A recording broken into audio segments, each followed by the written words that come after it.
Bonjour Mireille. Bonjour. Merci de venir prendre le temps de nous parler de l'association que vous avez fondée avec des naturalistes dans les années 2000. Elle a donné vie à un lieu en Isère où les animaux sauvages sont recueillis, soignés puis relâchés. Une aventure qui a démarré comment? Racontez-nous d'où est venue cette envie de fonder ce ticodrome.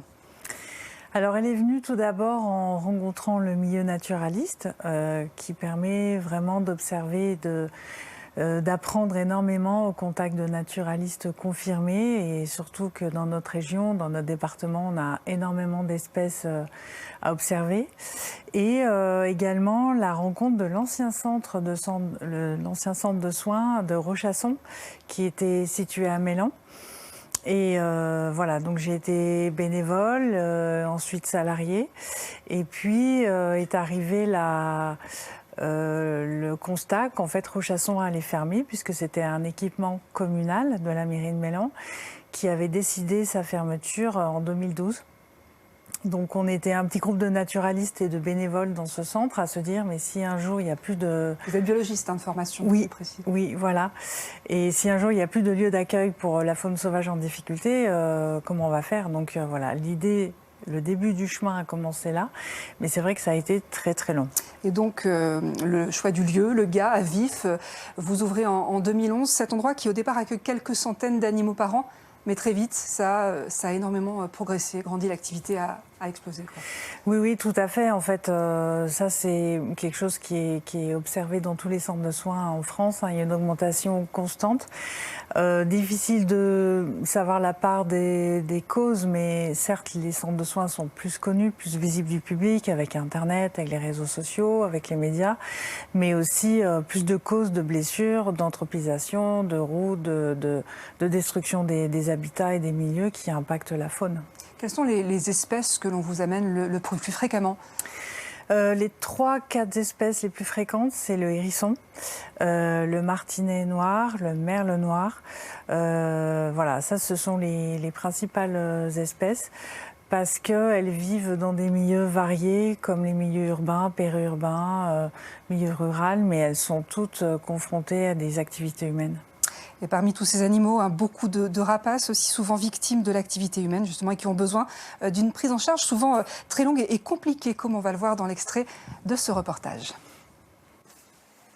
Donc, là tu mets bétadine et après tu mets du Alusette et tu fais un pansement du coup compresse. C'est une buse variable du coup qui est en soins depuis 2 semaines à peu près chez nous et qui est arrivée avec une fracture de l'humérus. C'est un choc, probablement un choc véhicule parce qu'elle a été trouvée en bord de route. Alors que normalement la broche doit rester bien 3 semaines en place. Une fois qu'on peut retirer la broche, il y a des radios de contrôle pour s'assurer du coup que la fracture est reconsolidée. Donc ça prend entre 3 semaines à 1 mois pour reconsolider. Après, il y a une phase de rééducation. Nous, on a des ostéos qui viennent aussi nous aider pour essayer de lui faire regagner de la mobilité de l'aile qui a été immobilisée pendant un temps. Et après, si tout se passe bien, les relâcher. Au ticodrome, dans 9 cas sur 10, les blessures sont liées aux activités humaines. Les soins n'en sont que plus compliqués, comme sur cette chouette effraie, très amaigrie. En 10 ans, la cohabitation entre l'homme et le monde sauvage s'est encore dégradée. Tu le repositionnes bien si tu as besoin. Alors là, pour cette buse que l'on vient de voir, il y a eu un choc avec un véhicule, mais les oiseaux sont aussi beaucoup victimes de la surprédation, c'est-à-dire? Alors la surprédation, ça concerne la surprédation par les chats domestiques et surtout sur la petite faune, les passereaux, beaucoup de passereaux, mais aussi parfois les écureuils. En fait, simplement, même s'ils sont nourris aux croquettes par leurs propriétaires, ils ont gardé leur instinct de chasseur. Et le printemps, avec la sortie des oisillons des nids, c'est très facile pour eux. Et voilà, donc c'est énormément, c'est plusieurs millions d'individus qui sont estimés être prédatés chaque année. Donc il existe des moyens préventifs pour limiter la prédation, pour que le chat soit plus visible, des colliers avec clochettes ou très colorés.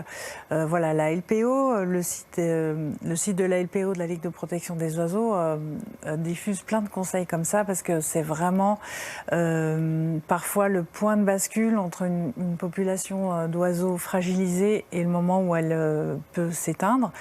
pas forcément en France, mais dans d'autres régions du monde. Et on a mis beaucoup de temps en France à prendre conscience de ce problème, surtout que c'est vrai que le chat, on touche à un domaine affectif, émotionnel important, mais il faut absolument trouver des moyens de cohabitation.